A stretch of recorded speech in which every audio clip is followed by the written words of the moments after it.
And welcome everyone to the SFL Podcast, presented to you by APM Music through the power of YouTube.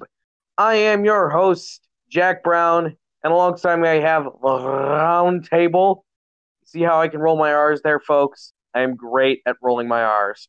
I have Ramos Lynn, owner of the Mexico City Aztecs. I have Ryan Michaels, general manager of oh darn, I think it might just expose you. And quarterback for the San Francisco Sharks, Rob Roby. We got the whole gang here, folks, unlike last week where we had one of the gang missing, and then all of a sudden we just completely went off the rails and talking about inebriation and going to Denver. But man, folks, it's week 12. We got 1 week left before we head into playoff time.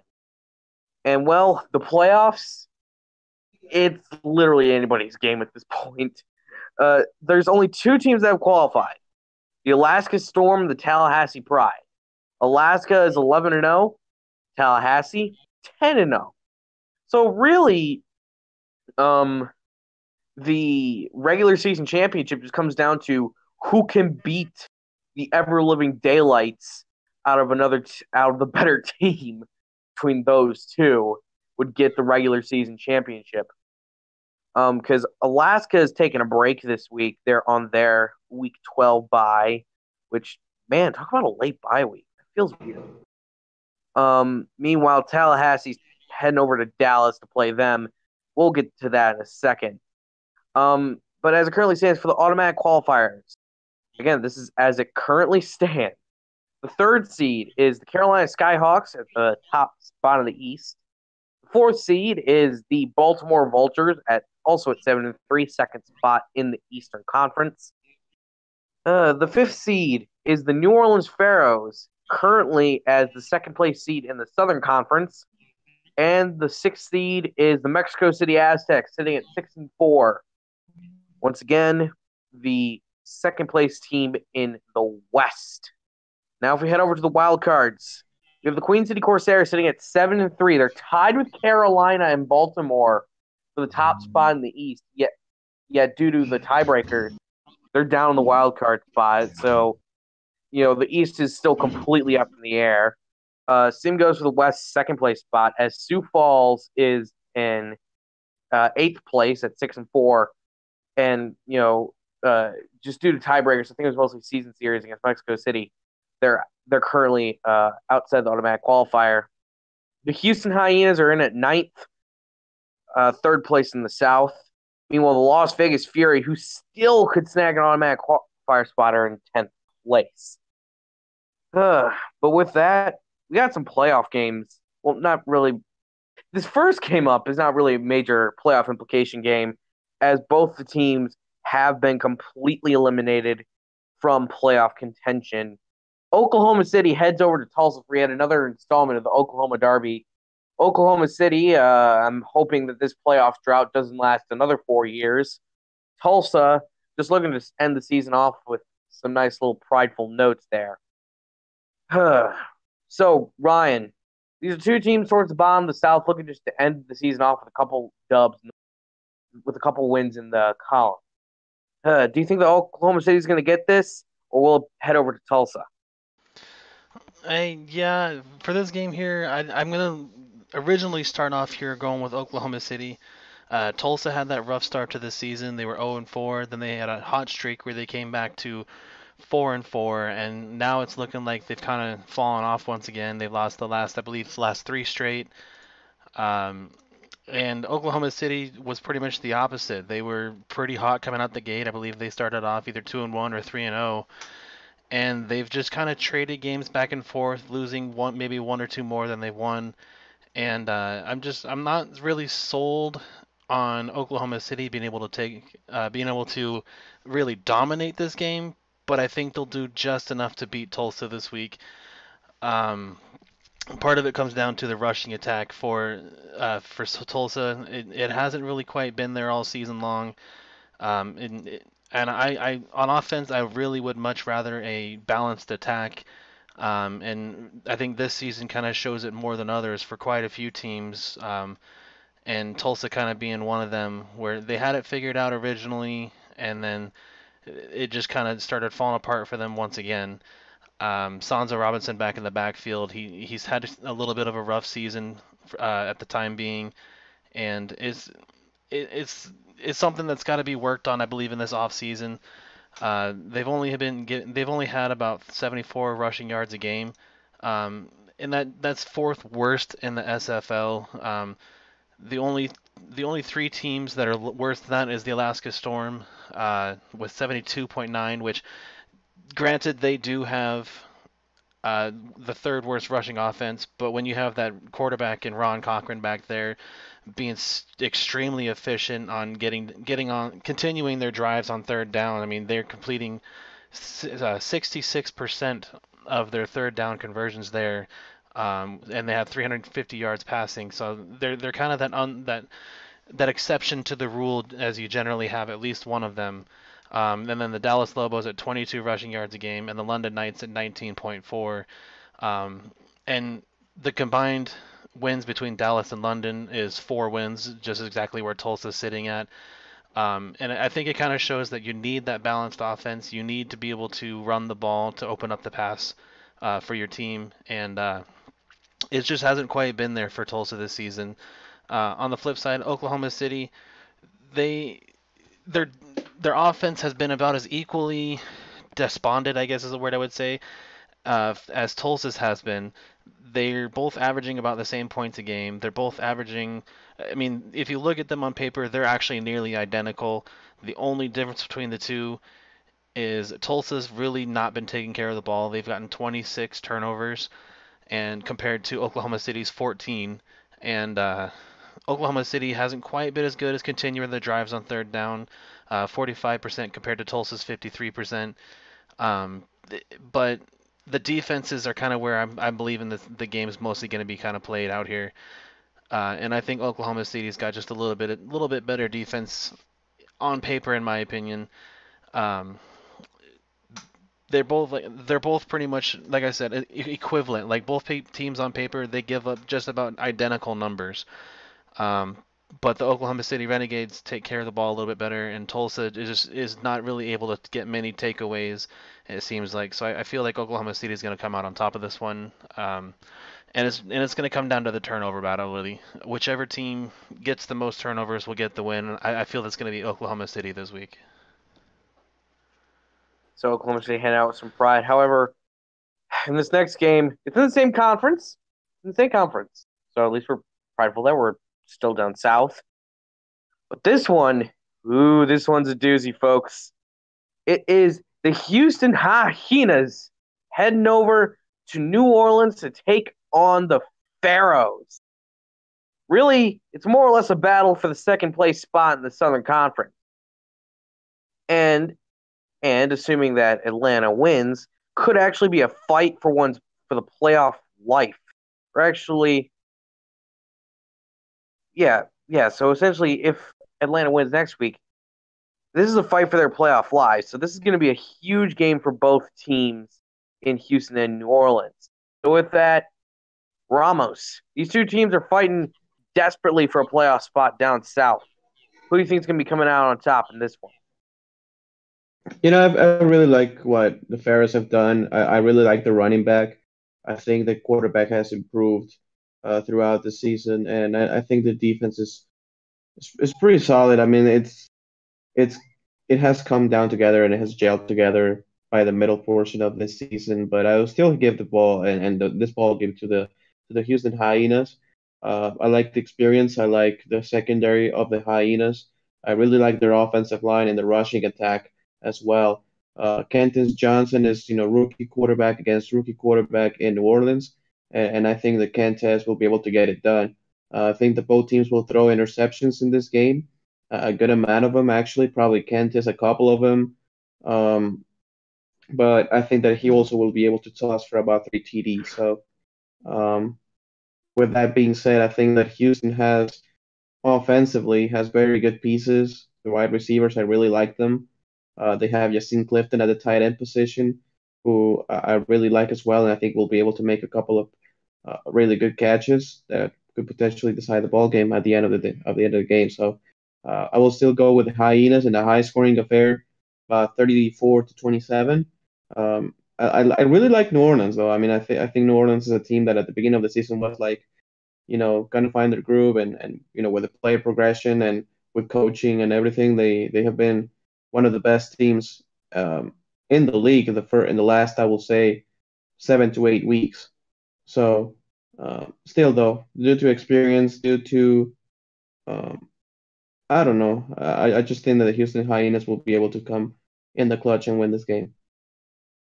I think that's going to be a very good game with both of those quarterbacks. And what we want to do is want to look out for the errors that each of those quarterbacks may make. Being young and it's late in the season, and they have these they have all this tremendous pressure on them to get into the playoffs. And so I think that what we want to see is we want to watch out for just minor mistakes. Throwing interceptions, overthrowing the ball, underthrowing the ball.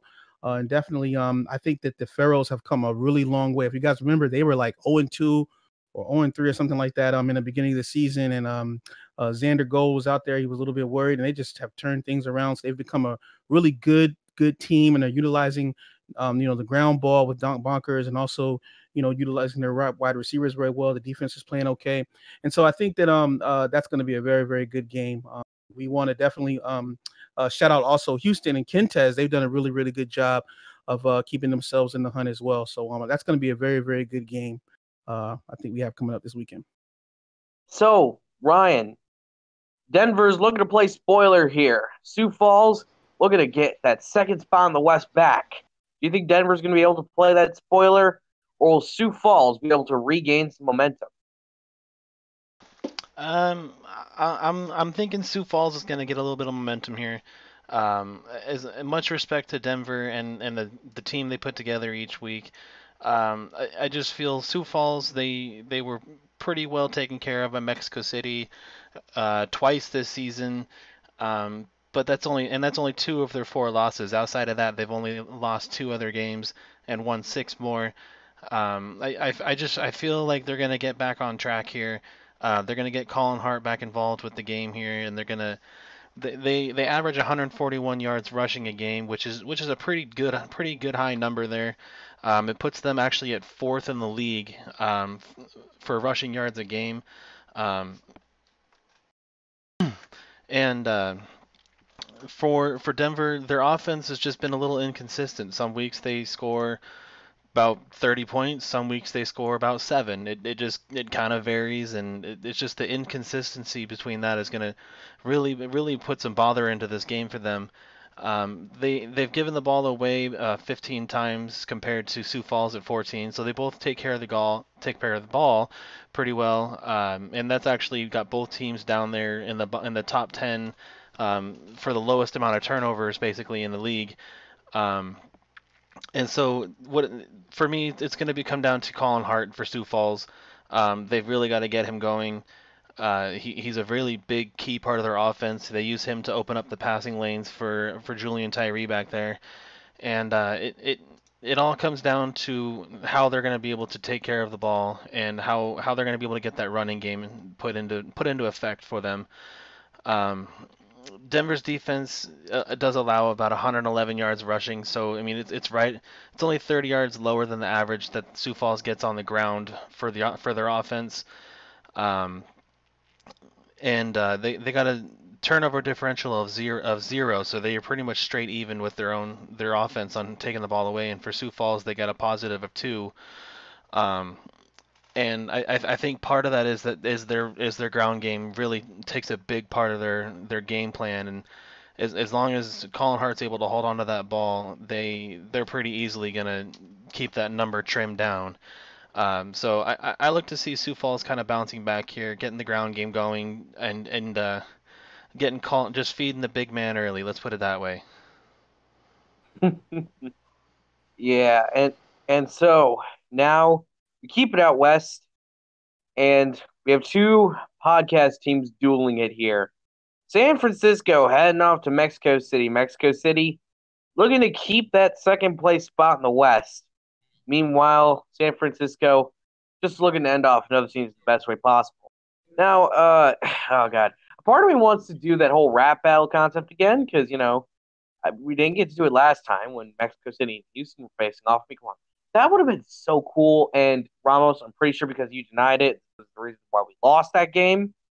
No, it's because of any other reason. No, it's because that right there. But I ain't gonna have you two rap battle about it this week. I think what actually may as well do here, Ramos. So, what's been the keys to the game coming into San Francisco? I think that we have to play the same brand of football that we played against Sioux Falls last week, which is very sound defense, being able to control the gaps by the defensive line and the corners and the defensive backs themselves just stopping the run as well. We need to stop Ogunzulu.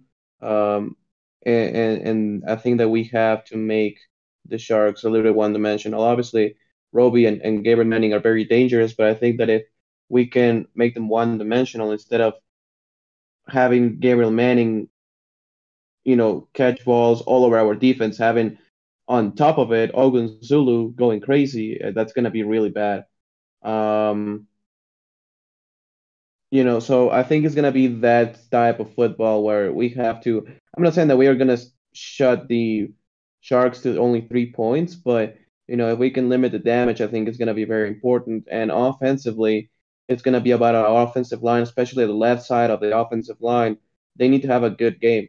They have Abden St. John, the defensive end, who I think had like about 3 or 4 sacks on Matt Wilson the last time we played. So we need to stop that guy. And Matt Wilson needs to get the ball out of his hands quickly, and we need to build our rushing attack as we always do. When we get good field position, we have to capitalize with points.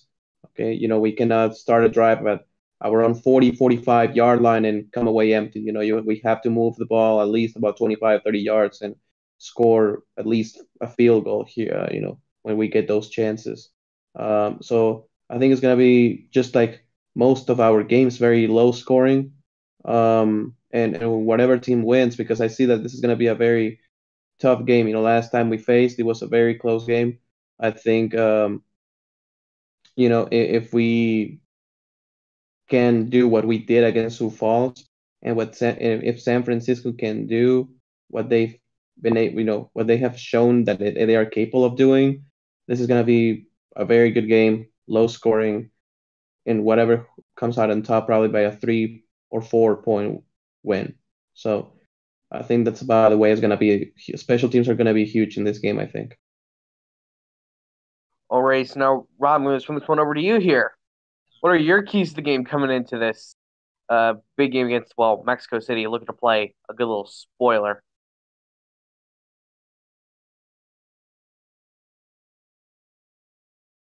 You there, Rob?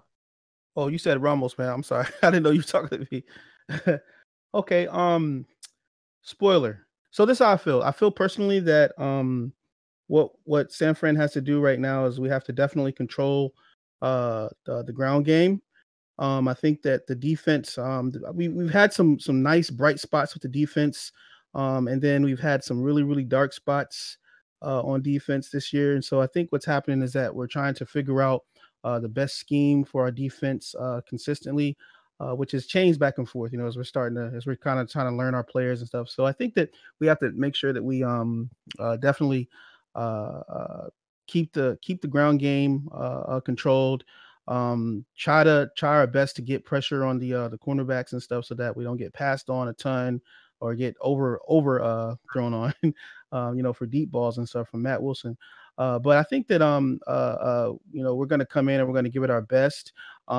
As far as the Gabriel Manning Roby connection, that's something that's been promising. But again, that's that one-dimensional play style that we want to get away from. We want to definitely spread the ball because we have Burnham and we have Mickey out there on the wing, and so we have Ogun on the ground, and so we want to make sure that we try to spread the ball a little bit, because once teams start keying in that I'm just throwing directly to Gabriel every play, I think that kind of makes us a one-dimensional team. So we got some things we got to work on. I know it's late in the season, and We would love to beat the Aztecs and play spoiler at this point. But right now, I think that I would say to the league that San Fran is really not worried about the wins right now. I think we stopped worrying about wins midway through the season. We're just more so worrying about how we can consistently put a team on the field and actually compete and stay in the game, beside getting destroyed week in and week out. So we'll see how it goes.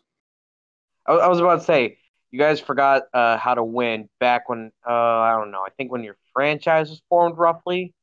I think that was about the time you guys stopped caring about winning games. Yeah, that was very rude. It's all good. I think I picked you guys to go 0-12 both seasons, not going to lie. Oh my gosh. Yeah. Yeah, I'm a harsh critic. You're a critic. heartless man. And well, hey, when did I ever claim to have a heart? Like the Tin Man. Except not made out of tin. I think I'm still made out of flesh. But you know what, guys, we're keeping it out west once more. We're gonna head over now up to Alaska as Alaska closes out their regular season this week against the Las Vegas Fury. Vegas currently sitting in that 10th spot, just barely clinging to the playoffs by a thread. Meanwhile, Alaska cannot fall any farther than second in the league. They've clinched a first-round bye, and they're going to get a pretty easy picking against whoever is the lower seed of the wild card. Meanwhile, Vegas still trying to hold on for dear life. So, Ryan, I'm going to swing this one out to you once more. Alaska looking to assert themselves as regular season champions. Las Vegas, well, their own odds may be against them, but they're looking to cash in big at the casino. Do you think they'll be able to cash in, or will Alaska finish the season 12-0? Oh man, I'm thinking Alaska finishes 12-0. I don't see Las Vegas being able to pull this one off. And they always say in Vegas the house always wins. Well, unfortunately for them, this game is in Alaska, and It's in their house. it's in their house. So I mean, this is in Alaska's house. They always win. They haven't lost a game dating back to basically mid-season last season. They were the ones to take down the undefeated Tallahassee, and they've just been lights out ever since. Every week I don't know what else to say about them. Like I always say it, if one part of their defense is not going, their offense is just on fire. Their offense isn't going, their defense is on fire. I mean, I don't know how Mighty does it. Earlier in the Discord, I literally just called him basically a playbook god. I don't know how he does it. His AI always calls the correct play at the correct time, and I know he puts in hours and hours and hours on scouting and game planning, but I mean, there are some teams that can do it similar, and their AI or their playbook is just not quite as he is next level. Let's put it that way. I mean, I don't know how he does it. I would love to know how he does it, but it's just I'm at a loss for words most games watching them. Like I just don't understand how he does it. Um, for this game specifically, though, I do have to give it to Alaska. I mean, the offense is just on fire. The defense is one of the best in the league, and as much as I want to give it to Las Vegas, I just can't. Their offense is nothing to snuff at either. You got 135 yards on the ground for them, but their passing yards leave something definitely to be desired with 177 yards a game. They're still putting up a respectable 26 points a game, but with the lack of passing, they've only been converting 42% of their first downs from third down, which is actually fourth worst in the league. Compared to, and I know I brought it up earlier, Alaska was 66% of their third downs being converted to first downs, and that honestly that is an ungodly number. I don't know, I don't even know if any team ever has been higher. And putting up 32 points a game and 350 yards passing, and their offense as a whole puts up the third most yards a game. Behind Dallas and their massive passing attack, and then Tallahassee and their very balanced passing and rushing attack. But the biggest part for their offense is literally that third down percentage. They find a way to keep drives going. They almost guarantee themselves points nearly every drive they go down the field. It's amazing to watch, and I can't wait for this weekend to be able to watch it once again. Um, if Vegas is going to want to win this game, their defense has got to find a way to slow down that offense. And then on the flip side, their offense has got to find a way to overpower that Alaska defense. They got to get rid of the ball quickly to kind of negate the pressure from Alex Dominguez, big sexy there. He leads the league in sacks. Um, and I said it a few weeks ago, and if that man is not in the MVP conversation, I'm going to retire. I still stand by that. I mean, come at me. I don't care who says it. I don't care who disputes it. I will do it. Um, and I see them finishing 12-0. I mean, there's no way around it. The team is just lights out all around, and I believe they could be the first back-to-back champions. I mean, correct me if I'm wrong. I don't think there has been one in the No. SFL yet. So I believe that this is the time. I believe that Mighty's going to pull this off, and it's just going to be an amazing thing to watch. Yeah, no one's done it before. I think Queen City / New York, they've pulled off, I think, one or two for threes, but they never got their 4 championships back to back, which feels really weird to me. It's like there's been so few seasons in this league, but so many championships, relatively speaking, won by Queen City. Surprised that's never happened. But before we head into prime time, we got another team that's undefeated. However, they're 10-0.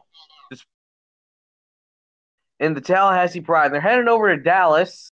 In what should be a game. I can guarantee you that football will be played. I can't guarantee much else for you if you're a Dallas fan. You know, if you're one of the 3 that's still remaining heading into the end of this season. But talk about there's at least 12. They got 12 players on the team.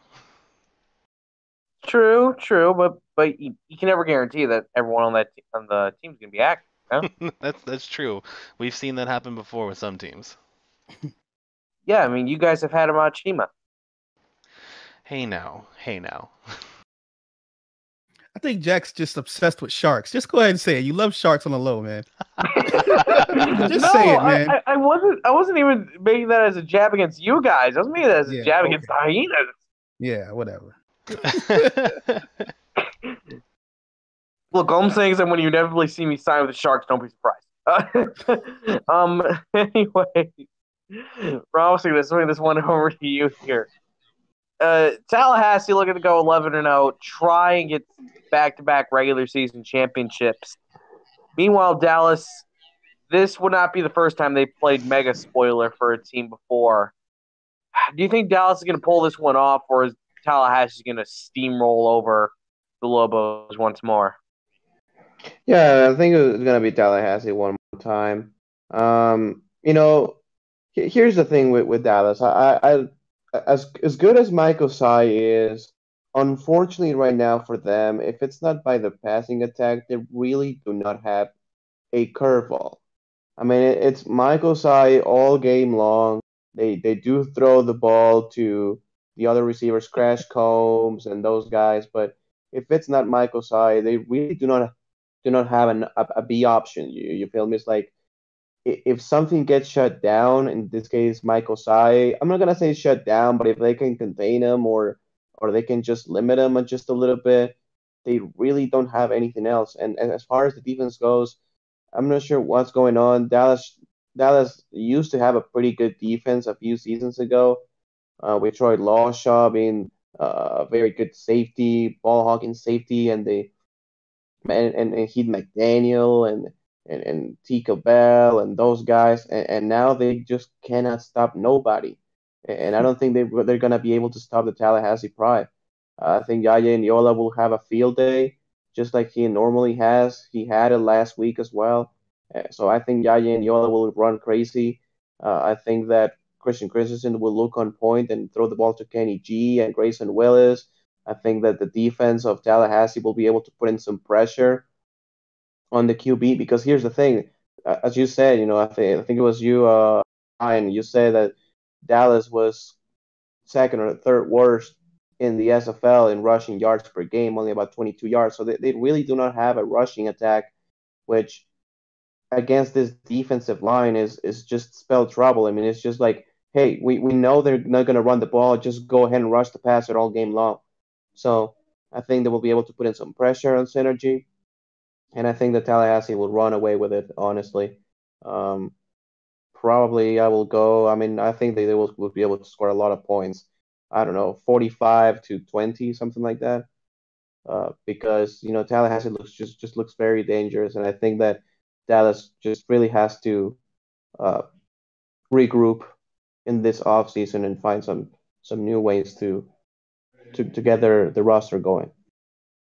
Yeah, I mean, really, this offseason for Dallas is going to be a lot of reconstruction. I think especially Steven's going to try and probably reconsider how he spends his value on the running game or on his halfback or even a fullback. No, I don't think Steven would go for fullback. He doesn't seem like a fullback sort of guy, But that's beside my point. My point is that this offseason, I think, is going to be a lot of reconstructing for Dallas because, in the SFL, since you can essentially turn things around in a season, there's no real such thing as like a rebuild. It's more like, just reconstruction over an offseason and trying to restructure your team through that. He tried something a bit more radical this year. He tried his old 4 wide receiver set that took him to the season 8 championship, but it failed. It failed this year, just due to that lack of potent rushing attack. But anyways, with that, we now head into prime time. Ooh, I do like me some primetime games. Too bad this first primetime game only has like half of the teams actually playing for something. Chicago heads over to St. Louis. St. Louis looking to wrap up their season just with a win. Another disappointing season for the Gladiators is looking to be put to rest Sunday night with a win. Meanwhile, Chicago is currently in 11th, hoping that Las Vegas loses, so there are going to be some pretty big Alaska Storm fans down at the Shanvarner household, both because of him and the fact Cole plays for us. Meanwhile, St. Louis is looking to get a win. Ryan, given these situations, especially considering that Chicago is probably more motivated coming into this game than St. Louis is, do you think they're going to be able to take it, or will St. Louis end off this season with a victory? I'm thinking Chicago takes this one. The St. Louis defense just has not been there. They've been surrendering way too many points to even be in contention in a lot of these games. The offense hasn't been clicking. The defense has been atrocious. And Chicago has been kind of on the uptick here in the last few weeks. They've put themselves in prime position to just steal a spot from Las Vegas if Las Vegas kind of stumbles against Alaska here. I mean, I say stumbles, and if Las Vegas can't put up a fight against Alaska, let's put it that way. And I feel that after this week, they're going to be able to sneak themselves into a wild card spot, even at least for the week. And hopefully they'll be able to keep it. We'll see how that goes, though. I've been proven wrong. We've had weeks where a team that I just feel was not doing anything the last few weeks just all of a sudden goes off and comes up and pulls an upset that just pretty much blows everybody's mind. And I mean, St. Louis, they do have the potential. They have Mighty Mouse, Denzel Diaz back there in the backfield. Dylan Asil, as long as he can stay upright and not be taking 8, 9, 10 sacks a game, he can sling the ball all over the place. But Chicago was one of those teams that, like I said, they've been on the uptick. Their defense has been coming around a little bit. Their offense is coming around, and I feel that they're just going to continue it here, and they're going to be able to take this one over St. Louis. Starting with the primetime games here, I'm going to start giving a few scores here. So I'm thinking Chicago takes this one pretty handily. I'm going to say probably about 28 to about maybe 7. Okay, so another Molly Wop St. Louis in the books. So now, I was about to call you Ryan as well, Rob. I don't know why. There's too many R names in here. I'm sorry, but I'm going to have to kick someone out once this season is over. Mhm. But yeah, Rob, I got to ask you, Who are you taking for Chicago versus St. Louis? I'm with Ryan. I'm going to take Chicago, man. Chicago just seems to have made a turnaround. They weren't doing too well earlier on, but they just seem to have turned it around. And St. Louis has just been kind of disappointing. I really was excited about St. Louis because of the ground game, and I thought they were going to get Diaz going, but they just never were able to really get him going for some reason. I'm not sure. I mean, he was killing it last season, and he's had some good games, some decent games, but he just never really he just kind of like became an average running back, for some reason. I really just expected a lot out of him this season. So I'm not sure, what happened with the scheming of things going on over there. As far as ACL, he was doing okay, but it takes a whole team, and good scheming in order to really get those wins. And so I just kind of definitely think that Chicago is just a better team right now overall, not just by record, but just by what we've seen out of them, in the last few weeks. So I'm going with Chicago on this one. Alrighty, so now Ramos. Looks to be that Chicago's finally healed themselves from the roughly 10 quintillion trucks that Ray Bentley gave them the Season 9 championship. Are you going to give them the podcast sweep over St. Louis, or will St. Louis somehow pull off a win in your eyes? No, I'll give him the sweep. I don't think that St. Louis right now, nor the offense, nor the defense for that matter, because I see that, sometimes some teams in the SFL, like Dallas, for example, they have shown that they can score a lot of points. Or other teams that have not done very well have shown that they can play some defense. I don't want to be disrespectful for anything, but I don't think St. Louis has demonstrated to do either one of those two. I mean, it's like 34-0 shutout, 62-3, shellacking. So I think if there's one team in the SFL who needs to do like a complete rebuild, and it's like, hey, we are starting from zero, is the St. Louis Gladiators. They need something different, like badly. I mean, I don't know what they maybe new receivers, maybe a new philosophy defensively. If they're playing a 4-3, playing a 3-4, if they're playing a 3-4, a 4-3, if they are, I'm not sure. I'm not sure what they have to do, but this season, I mean, it's been the situation where they cannot score points and they cannot stop an opposing offense. So I'll give them to Chicago, and I think that Chicago has played very well this second half of the season since they got rid of players like Jake Calvin Kim, for example, and Kendall Gilbert, and they got a new running back, they got the new receivers. This has been a complete different team, and I'm happy for them. So I think that Chicago will be able to win this pretty handily, maybe about 38-10 or so. Yeah, Chicago really. I remember when they were when they were letting go and signing all these new guys. I remember thinking to myself, why are they letting go of so many mainstays? This is going to really kind of mess around with the team. But no, if anything, those guys, a lot of the old mainstays like Jake Calvin Kim, they just seem to absolutely tank the team. And now with their new young blood, they seem to be a whole new team that really, if they make the playoffs, I think that out of the 4 current wild cards plus them, they have a pretty good shot at making a deep run. Although I would still probably consider Queen City out of the 4 current wild cards to be the best at that. Hey Jack, Jack, we got a message coming in, man. Oh, it says STO was outscored 121 to 20 points over the last 3 games, including a 37-0 against Chicago 2 weeks ago. That's crazy. Just St. Louis this year has not been good with defense. Although, here's a fun little fact. That's not as bad as how bad my high school's been outscored over the past 3 weeks of football. We've been outscored 20 to 143. Okay? You must be on a team. I mean, shameless plug, and that's what you get. I mean, the shameless plug is what you get. No, it's not even a shameless plug. I'm just like bringing up stats here. It's just a statistic. Okay. I do shameless plugs all the time. But speaking of shameless, Indianapolis still exists.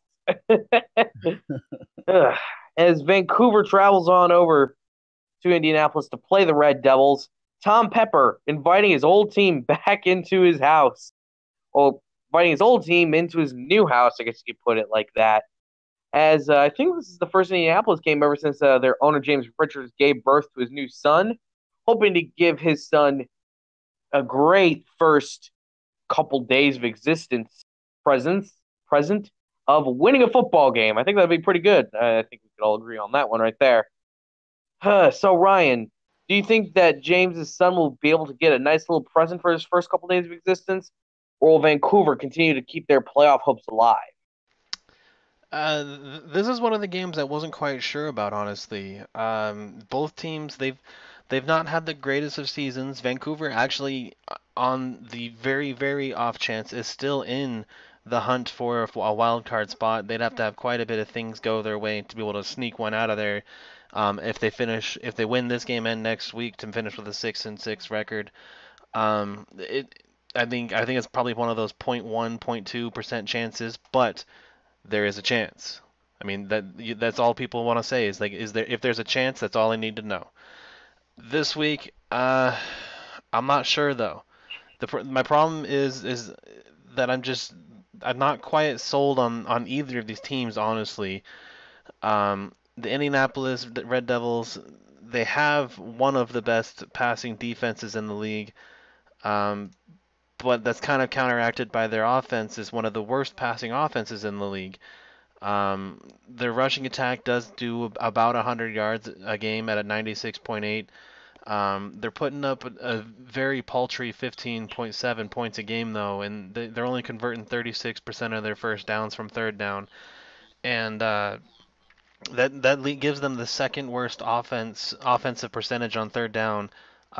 The only team worse than them is the St. Louis Gladiators, and it's a rough league if your offense can't keep clicking on all cylinders, and it's just I feel Vancouver's kind of figured it out, which is why they're actually able to cling on to a little bit of hope for a wild card playoff spot, and they are converting 51% of their third down percentage, and so they've figured it out since the earlier part of the season. Their defense is still up there pretty well, allowing only 20 points a game. Um, the one knock I could say is that their defense hasn't quite gotten as many takeaways as they would like.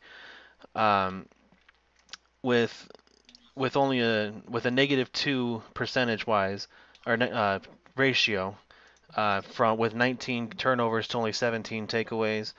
Um, it, it's what could be the difference here is that their defense hasn't quite been able to take away the ball as much as their offense has been giving it away. Especially with the pass defense of what the Red Devils have. Um, with how low of percentage they're gonna have to rely on the running game for Vancouver, and they do have Jonathan Sanchez back there to kind of lead the way for Cody Hill, which has been a pretty big factor in a lot of their games. They average 110 yards a game for rushing. Um, and their passing attack is at about 240 yards a game. So their offense is actually got a pretty good balance to it. Uh, and that's just what it's going to come down to is they're going to be able to need to take care of the ball, and they're going to have to rely on that run game to kind of negate the passing defense of the Red Devils there. And we'll have to see how that kind of plays out for them. I'm not sure. Um, but I am gonna give the edge to Vancouver. It's kind of a toss-up game for me in my opinion. But we'll see how it goes here, and I'm gonna give it probably, let's probably say 14-10. All right, Hey, Ryan, I'm like, somewhere what? right now, Andy Hamilton is doing all types of mathematical equations, trying to figure out how he is going to beat Tom Pepper, who put up 40 last week on St. Louis. And if he loses this game this week, he's going to be all to pieces. So I think that's going to be a very, very good game out there at the ninth circle. That's all I had to add. No. You see, what would happen there is that the social media department would lose its coordinator, despite the fact that we just got a giant drop of new score graphics for social media around here in the SFL, which should be debuting this weekend, I think. Depending on how things work out amongst the teams and whether or not Ray Bentley and I are going to going to get around to that. That's a very big if because you're relying on Ray Bentley and I. You can't rely on us for anything. Is my point. But Rob, as you said right there, with all of the mathematical chances, which I'm pretty sure Andy has been doing more than actually, simming. Do you think that all these mathematical equations are going to make him come out on the most important mathematical equation, point differential? I've been following the Legion closely this year, and I like Andy Hamilton, man. He's a cool guy. I think he's figured out something. I think he just figured it out a little bit too late. And he'll be the first to tell you that we still have a chance, as Ryan pointed out. That one inkling, of a chance means you can still do it. So, he's a very proud guy. I think that he's worked very hard, this season trying to figure it out. And I think he's in an opportune position right now. It's just win. So the good thing is that he's playing a not too good Indianapolis team right now. They put up 40 last week on St. Louis, but they're spotty. So I think that it kind of tips in the favor of Andy and the Legion this week.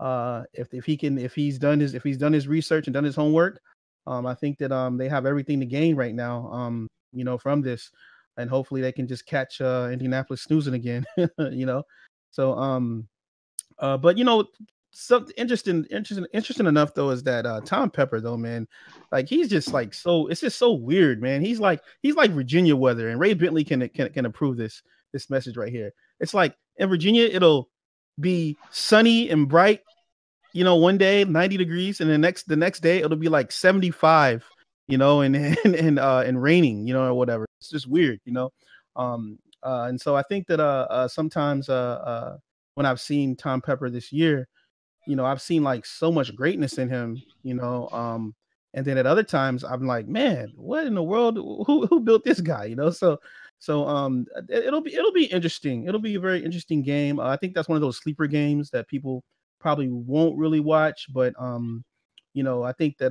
Vancouver will definitely benefit from the win here. Yeah, it's a sleeper game. The teams combined have 6 wins between the two. That doesn't seem very interesting from the outset. Yeah. But that's neither here nor there. Right. Along with comparing quarterbacks here to weather conditions, but really, I'm sure we could all complain about how much our state's weather sucks because we live in Virginia, Michigan, and Washington. Yes. Okay, that bunch of states, we just collectively love to complain about our weather, and then Ramos comes in. Isn't weather just so terrible down in the federal district, Ramos? Isn't it? No, it's actually not. I don't live in Mexico City or DF, but I live like kind of like 2 hours away, and it's kind of gorgeous. But anyway, yeah. Speaking about this game, I think that this is the one game. I'm still gonna pick Vancouver. Don't get me wrong, but I think this is the one game this week that this could be a trap game for Vancouver. The reason why is because Indianapolis has a really good passing defense.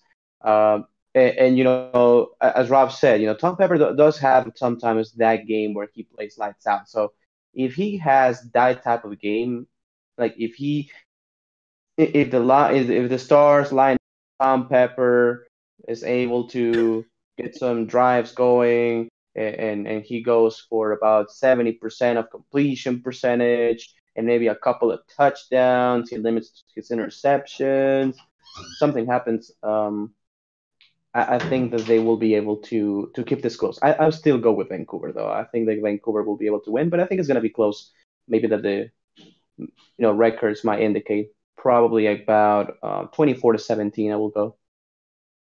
So basically, what you're saying is that Tom Pepper should not drink Four Loko for 1 hour of his life. Yeah, hopefully not. Maybe he can have a good game and he can stop throwing interceptions and getting sacked. Gatorade, Tom. Gatorade. Powerade. No Four Loko. Probably slip that stuff in. Hey, you know what? They're both fruit punch flavored, right? So they're the same thing. By the fact they taste complete opposite. And I just incriminated myself. Ain't that great? Speaking of incrimination and where I should go to now that I've officially incriminated myself, Baltimore is heading over to London. London's calling once more, guys, and it's calling for help over the offseason. Another what looks to be 3-9. However, there's still 2 games left to be played. They could go 5-7. That's an entire possibility. However, hosting Baltimore, who's still gunning for that Eastern Conference Championship banner, it could go either way, or at least I say it will until these guys prove me wrong. Ryan, do you think that London will get some morality wins over the next 2 weeks, in particular here, or will Baltimore try to assert themselves as in the driving spot of the Eastern Conference? Yeah, I gotta go with Baltimore, honestly. And before Rob says it, Kaz McFly, he is on the team. Hey, I know he's somebody there. say Nah, so I mean, in all honesty, the defense, I'm a defensive guy. I love it. The defense has been pretty darn good. Ooh, pardon me there. My goodness. Pretty darn good there, and it's gonna be able to keep London in check. Their cornerbacks and their safeties there are pretty much top level. They can compete with the rest of the SFL in just about every aspect there. And London's pretty much a one-dimension team. They got the worst running offense in the league, or one of the worst, I believe it was. And their passing game has not been the greatest as well. And it's not going to be enough basically for their team to be able to pull out this win here. It's comes down to how they're going to be able to play this one, and figure out an offensive game plan that's going to work for them. Um, their their run game, they have a non-contract halfback. I will say that. I feel like it was a possible attempt at copying what the Storm did last season, um, but the rest of the build didn't quite compensate, it seems like, for the non-contract running back. They've had kind of a rough go of it. Uh, while I was kind of wrong, I will admit their passing game has been pretty good. For yardage wise, it just hasn't quite gotten the job done for them, with only 22 points scored a game. But what it comes down to mostly is just Baltimore's defense.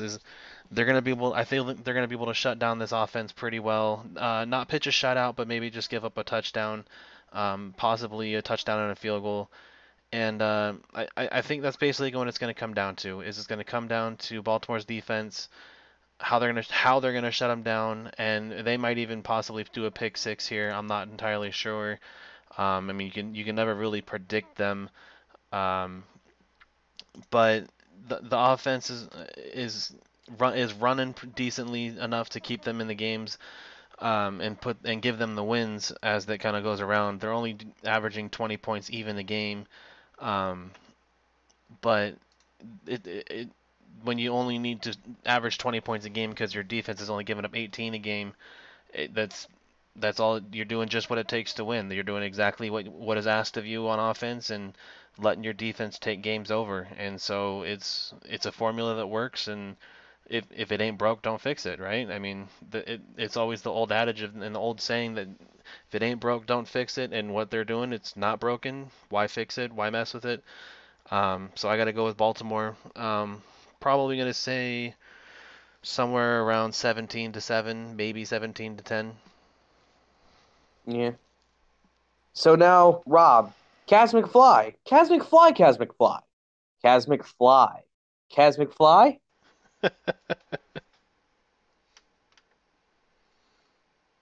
Rob, why won't you answer me? Come on. Oh, my bad. Look, I was talking and my mic was off. See? Okay, look. Kaz McFly, man. I told you guys, shut down corner. I'm telling you, this, just look at the stats, man. I'm telling you, Kaz McFly is a monster. You know what I mean? This either two things are gonna happen, all right? So either Kaz McFly is gonna have a big day. I'm gonna go ahead and say it. So either he has a big day, I predict 2 interceptions, maybe one for a pick six, Or or he has a record-setting day. or a record-setting day. No, okay. So I wasn't going to say that, Jack, but we can add that one too. Or he has a record-setting day, and it's all over for London, right? But what we want to do, we don't want to beat up on London, man. London has shown some glimpses of greatness in the past few weeks. I'm going to go out on a limb here and stick my neck out for them. They ended up beating St. Louis, which I know is not difficult, but they got that win because they weren't winning all season. And then they beat QCC, right? And and then they balled with the 6-4 Las Vegas Fury, right? And they held them to 15 points or whatever. So if we're going to talk about progress, right, we have to measure from where you came from, And so I think that London is in an opportune position right now to flex a little bit of muscle here. They're going to be at home, and they seem like they've found, a little bit of a groove for themselves and everything. So this could turn out to be a old slugfest. I mean, maybe we get my boy Hands. They got the Hands brothers out there. Maybe they start throwing that ball, and maybe Kaz, has a little bit of bubble guts from last night eating out at Queensway Park. Some hot dogs that were bad or something. I mean, you never know, and so we got to see. This is going to be an interesting game. I think this is going to be a big yardage game. I think that both teams are going to put up, 300 plus passing yards. And I think that I feel like it's going to be high scoring for some reason, man. I don't know why I feel like this is going to be a good old 42-38 game, man. I feel like that, so I don't know. I'm sticking my neck out a little bit, But watch out. You're saying 42-10 with that Kaz McFly there. He's gonna put up 2 touchdowns. Come on now. I know. I'm crazy. I'm a little. No, look, Kaz. Look, the no McFly zone exists. It is real, right? You don't throw in that guy's direction. but if we're gonna talk about chances here, right? It's possible that London just comes out with an aerosol. I mean, what do they have to lose, man? I mean, if I was them, I would just load the whole playbook up with shotgun and just air it out, man. Air raid. There's no reason to strategize at this point in the season. It's over, right? Just air raid it out, man. See what you can do with those. I mean, who doesn't want to see the Hands brothers, go off? I mean, I haven't seen James Hand, first of all, when he took over that game in week 2 or 3. He took over a game down 28 points. It was ridiculous. I haven't seen them utilize him much. So it'd be interesting just to see, I mean, I'm gonna be quiet now. Well, I mean, a lot of things would be very interesting to see, like you talking about Baltimore without spending roughly at least, a third of your time talking about Kaz McFly. Yeah, well, I love Kaz McFly, man. I'm just talking sports talk right now, but I would really like to see, honestly, I would really like to see a high scoring game, and I would like to see Kaz McFly go crazy. I would really like to see that, but I want to see a close game as well. I guess I kind of want my cake and eat it too here. I want to see Kaz, get 2-3 picks, man, get a pick 6. I want to see, James Hands go down, and take over the game. I don't really want to even see I don't even want to see the run game. I just want to see Baltimore. I want to see Baltimore. No, I'm sorry. I want to see London versus Kaz McFly.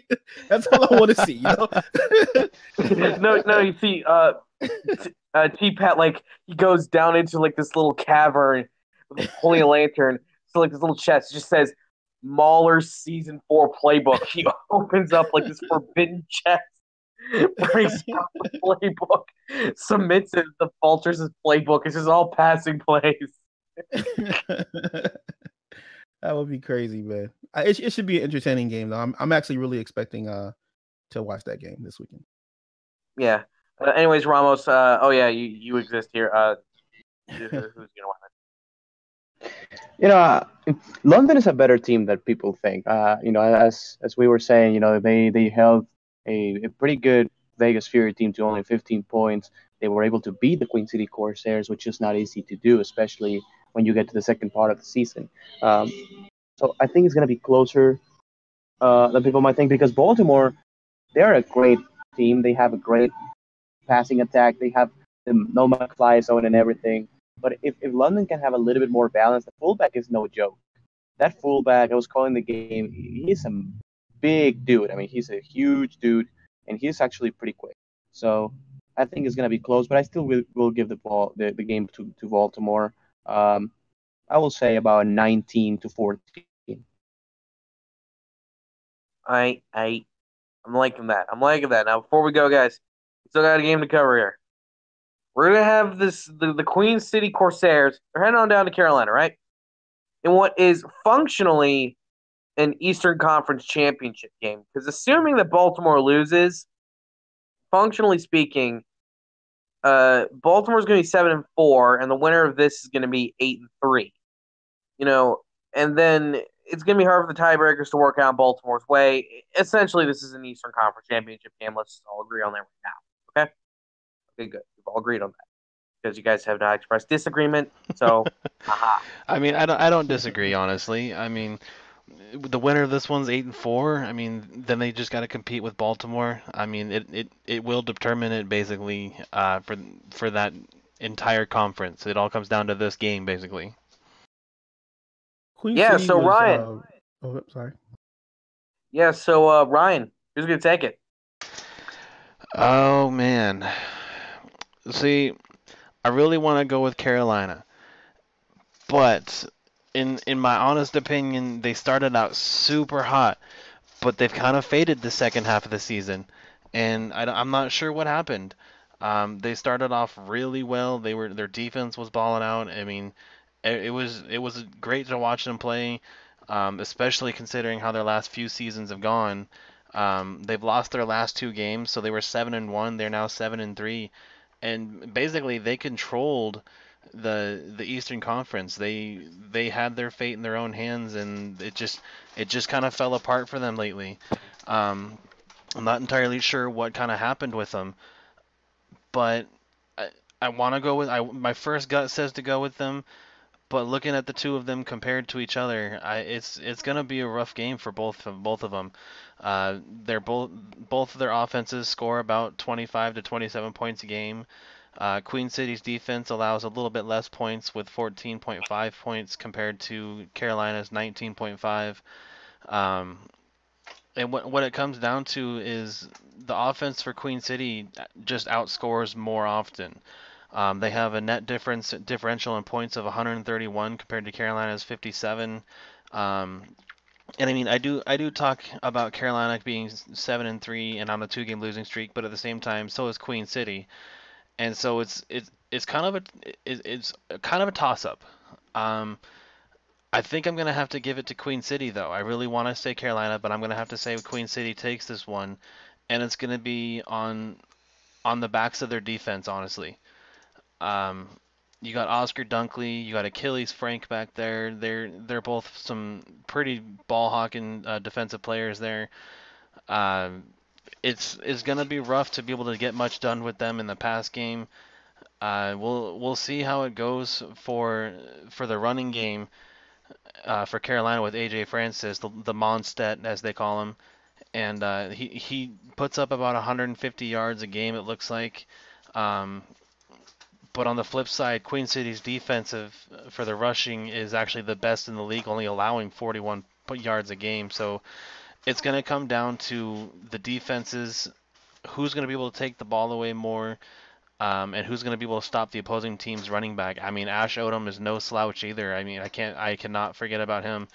Basically, both his teams, Queen City 182 yards a game rushing, Carolina 154 yards a game rushing, and this could very easily turn into a defensive, grinded out battle, just trying to stop each other's running back, and whichever one breaks free first could determine the game. And I mean, other than that, they're just almost statistically identical. 49% on third down for Queen City, 48% for Carolina, and it's going to be a game that I think is going to be actually pretty low scoring because I think both teams are going to basically try to grind the clock out, get their ground game going behind their feature backs, and just try to take the game over. So I'm gonna have to go, but I'm gonna have to go with Queen City, just based on their defense, and Ash Odom being going to be a little bit more effective than AJ Francis will. So. I'm gonna have to say probably 7-6, possibly even. I mean, a 1-point game, maybe field goals for Carolina and a touchdown for Queen City. And it's very likely that this game could be something that comes down to a touchdown in the waning minutes, or even I could be wrong, and just like a game-winning field goal as time expires. So I mean, this is the game that I'm the most excited to look forward to this weekend. It's gonna be a dogfight, and I honestly I can't wait. Alrighty, so I was about to say Ryan once again. This is the second time this podcast where I was addressing Rob, and I almost said Ryan's name. I have an issue here. I'm gonna need to punt someone off this thing. I think you incriminated yourself with the Fort Logo earlier. Does that have anything to do with Right. it? I plead the fifth here in America. Yeah. But anyway, Oh, go ahead. go ahead. No, you go ahead. I was just gonna say you go ahead. Come on, man. Okay, cool. All right, man. So things got weird with QCC very fast, man. First, 5 games in the season, everybody was like, "Oh boy, it's QCC," and they like came off week 6 and blew out St. Louis 62-3, and everybody was like, "Whoa, what in the world is going on here?" And then they went. And had like a 13-12 game against Indianapolis. That was really weird. And then they came back and they ended up, I believe, losing a game, or not, actually they won a game against Atlanta, and everybody was like, okay, they beat Dunhill, all right, they're still a prominent team in the league. Then they turned around and they lost to London, right? Who everyone doubted, right? And so then they turned around and they lost to Baltimore 20-17. And so I think what we're seeing right now is we're seeing a team that has lost something in their program here. I'm not sure what it is, but they're struggling, which they weren't doing the first half of the season. So with that said, on any given Sunday, anyone can lose. We know that, right? Or win. And so where I used to just say, oh, QCC has it, because I used to rank QCC up there with Tallahassee and with Alaska. But what we're seeing is a team that's struggling right now. And I think that they're coming off that bye week. They really needed that probably to work on scheming and stuff. And this is a game that they need to actually win. But right now I kind of feel like it's it's up in the air. I mean, I don't want to really say, I want to say QCC is going to win it, but at the same time, Carolina is a very good squad, so I don't know, man. I really can't call it right now. I'm gonna I think I'm gonna point toward Carolina to actually win this game. If QCC doesn't come with something that's going to put them ahead in this game here. All right. So now finally, Ramos, send us out with your prediction here, and all of a sudden I'm all off the rails. And no, it's not because what you think it is. It's because I'm tired.